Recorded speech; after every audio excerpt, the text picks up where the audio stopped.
What's good, people? Welcome back to the channel. It's your boy Elijah. Today, I wanted to share a story with you about my experience in the corporate America world. But before I jump into that, I wanted to rewind a little bit back to my days in college because it gives a little bit of context as to what my career is now and why it has shaped out in the way it has today. So going back, I went to Washington University in St. Louis, of which I was a class of 2022. So in college, I went to school for computer science. And my freshman year, this is the major I declared because I really wanted to become, one of the tech bros.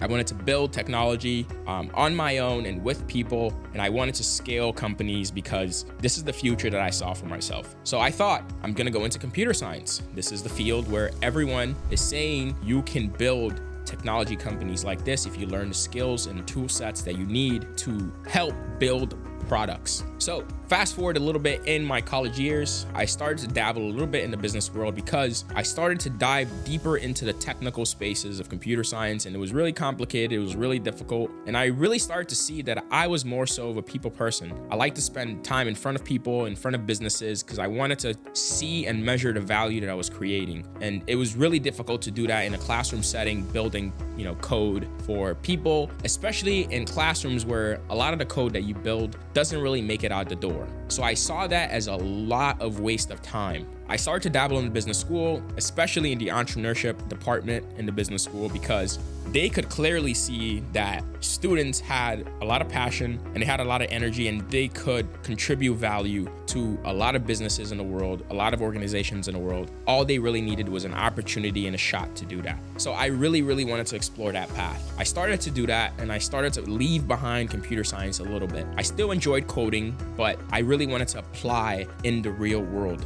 Fast forward, COVID lockdown happens. Everyone is stuck at home. A lot of businesses are in a lot of trouble. And I started to dabble around. I was sitting at home a lot. I was really, in a mode of, I need to do something different with my life because I don't like what's going on in the world right now. I don't like what's going on around me. I really wanted to make a change. The way that I did this was I would sit at home all day on my computer. There was a website called Alignable, and I would scour for a lot of different business opportunities for a lot of people because I wanted to contribute something somewhere, and I didn't know how to direct my energy. So I was just looking for endless opportunities everywhere. I find a couple businesses in the local Chicago area, and I try to partner with them. One of the people I tried to partner with very early on, and I didn't know what I was doing, was a shop, and he sold a lot of different spices, and I helped him build a website, but I really wasn't thinking about who he was, what he needed at the time. I was just like, hey, you want to sell something, you don't have a website, you should get a website. And I pretty much led this venture forward. I built him a website, and I was like, hey man, do this thing. He was really interested in the idea, but it really wasn't what he needed, and I didn't know this at the time. I was just like, build a product, build something, use it. But that's not how it always works. It's not necessarily about building a product or a website and a business is going to go. It's a lot of different fundamental parts about a business. It could be the product itself that he's trying to sell. It could be distribution of the products. It could be he needs to build more relationships. There are a lot of different aspects of a business that I really wasn't aware about. I was just like, build yourself a website and there you go. Fast forward a little bit more, our relationship was kind of interesting because I built him something, and I felt entitled to him using it, but he didn't really feel like he needed to because he wasn't at a point in his business where he felt like there was enough leverage or opportunity to even really use that. So fast forward that, COVID lockdown, all those things, I looked at a lot of different businesses. I went to a lot of different restaurants in the area, and I was like, hey, this whole lockdown thing, you don't have a website and your business is not really doing too great. If a lot of people knew that you had a website and they could order and pick up, that kind of thing, maybe you get more traction. And maybe that would work. I'm not sure, but I thought it might work. And some businesses might find value out of it. A couple businesses actually did find value out of it. Besides the point, I didn't really understand what it meant to run a business and what it really meant to add value to people in certain ways. I was just trying to push forward with the skill sets that I had at the very time. And that's something similar to what I still do today, right? And you probably can relate to this. It's like whatever skill sets that you have and you're trying to apply value to other people, you kind of push with it and do the best that you can in that arena. But there's a bigger picture if you take a step back, looking at someone's full picture of a business, their goals, what they really hope to achieve with the business that they're creating. Some people want to create the most value in the world. They want to, have the biggest restaurant in the world. They want to serve different cuisines in their restaurant. People have different goals, and creating money and building wealth could be one of those goals. But for everybody, the line of every line item kind of changes, based on what their real interests are. So really learning what a person's goal is and how you can support them is something that I've been trying to work myself into, because a lot of people have different goals and their goals evolve over time. So this is something that I picked up while I was working with a few different entrepreneurs in different spaces. So then fast forward a little bit more and we look at COVID lockdowns kind of start subsiding. We go back to school and I'm in school again and I'm working on classroom items. And I'm like, here we go again. There was a little bit of disconnect with myself and my major. And I was like, I don't want to do this computer science thing anymore. I want to work with people. I want to add value to a restaurant's business. I want to add value to a professor that has a geoengineering business. I want to add value to a e-commerce person that's trying to grow their clothing brand. I wanted to work with people. I wanted to build relationships with people. And I could do that in a classroom setting, but I just felt like a lot of the things that I was working on wasn't really going anywhere. But this is not necessarily the case, right? Like the classroom is an environment where you can learn. It doesn't always have to translate to some type of arbitrary value that you can put your finger on and say, hey, we created this value. But I was always searching for that. So I still worked on time, part-time outside of school with a lot of different people, a lot of entrepreneurs that were trying to create their businesses. And I was trying to use the skill sets that I learned, to add value to what they were doing. So if I fast forward a little bit more into the future, I got an internship at Microsoft, and that was something I was really, really excited for and looking forward to doing. I actually spent a couple summers there. It was a great opportunity to work with a lot of different businesses, learn a lot of different skill sets, be stressed about a lot of different problems. And then ultimately, I still kept coming back to,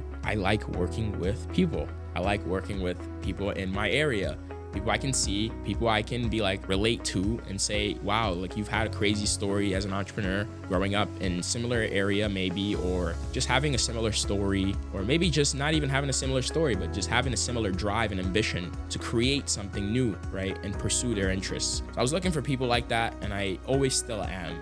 Fast forward a little bit more and I pretty much almost dropped my courses. I almost dropped from my computer science program because I really wanted to start working more and more with people. I started getting a lot of different ideas, products, etc. that I was working on, and I was like, this is the one, this is the one, this is the one.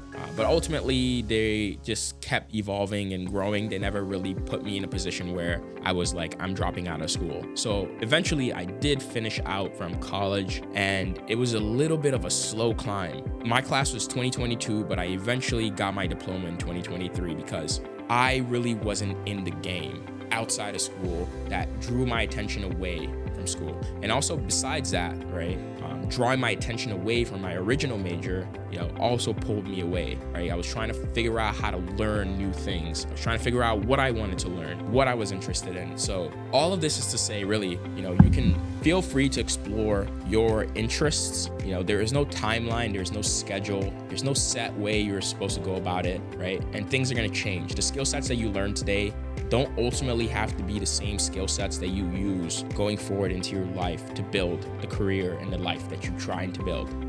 Those things can really change, right? Another thing I would mention is if you fast forward a little bit more, we picked up a couple cameras, and I say we, I mean me and a couple partners of mine where, we were interested in similar ideas. We're working in a corporate world, but we're like, we have all this free time. We're interested in a lot of other stuff. What are things we can do with our free time in ways that we can contribute value to the people around us? So we just started to go around to the events, right? Technology events, real estate events, a lot of different events around the area. And we're like, we have these sets of skills. skills that we've learned over time, how can we contribute these things to our community outside, of work? Work is great, but work and life are two different things, or they can go hand in hand sometimes. But, I feel like you can't have a great working life without having a great life experience where you feel like you're putting your energy into other, avenues of your life and really exploring the maximum of who you could be outside of your predefined work. So looking at how we can create value for other people, this really led us to grabbing cameras. This led us to, coding a little bit more. This got us to designing. This got us to business consultation. This got us to just opening our mind and sharing the ideas that came to it. And really, this is the biggest thing that you could really give as value to anyone around you. Just any research, any topics, any ideas that you have come across. Everyone has a very, very different perspective when they go through life. Everyone has something to share when it comes to knowledge and education. There is a lot to learn from people around you. So that's the biggest weapon and value that you have as a person, your ability to share information. So whenever you go around, just look around the room and you see, who can I give value to, right? And that could be really anything. You could teach someone how to cook something. You can teach someone how to build something new, right? You can lend a hand and support. There are different ways to add value. And all this conversation really is just boiling down to the point of how do you create value and how do you create opportunities? And this is what I'm really interested in, right? In the next couple months of my life, especially, I'm trying to be more aware of how I can help create more value and create more opportunities for myself and the people around me. And ultimately, I believe that this leads to an environment where people feel inspired. This leads to an environment where people feel like there is hope, where people feel like there is an opportunity to create something new, even in the ordinary. So be aware of your surroundings and the people around you. You don't always have to add value. You don't always have to feel like you have to give. But, if you are looking to learn and grow and get something in return, I believe, for one, that giving creates the opportunity for you to receive. I'm saying this because I'm interested really in creating value, creating opportunities for people to create new connections. So that could be, introducing people, right? And that's looked at as mundane. You just introduce two people. But, it's really hard in the day and life that we are in today to make friends. Some people are really extroverted and they can go out there and make a ton of friends, but a lot of people find it really difficult to make genuine connection today. So that's an opportunity, right? Creating opportunities where people are able to meet over common interests. That's an opportunity that could change a life. It could change anyone's kind of lifestyle and environment that they're in. So all of this is for a grain of salt that you can sprinkle over some steak. But I really hope you took something out of this, or you found this interesting in any way, shape, or form that you take this video and just know that you are valuable and you can create value and opportunities for all of the people around you. Now I digress. I really hope you enjoyed this video. It was your boy Elijah. If you found this interesting at all, or if you have any questions about me, my personal journey, my story, feel free to leave it down below in the comments section. Happy to answer any questions. It was your boy Elijah. I really hope you enjoyed this video, and I will see you on the next one. Make sure you subscribe, because why not? You might as well just hang around, because got a lot of fun topics to talk about here. Maybe you can give me a suggestion about the next topic, because as you can see, I'm over here trying to figure out what to do with my YouTube channel. But anyway, it was your boy Elijah, and I hope you enjoyed this video, and I'll see you in the next one. Peace.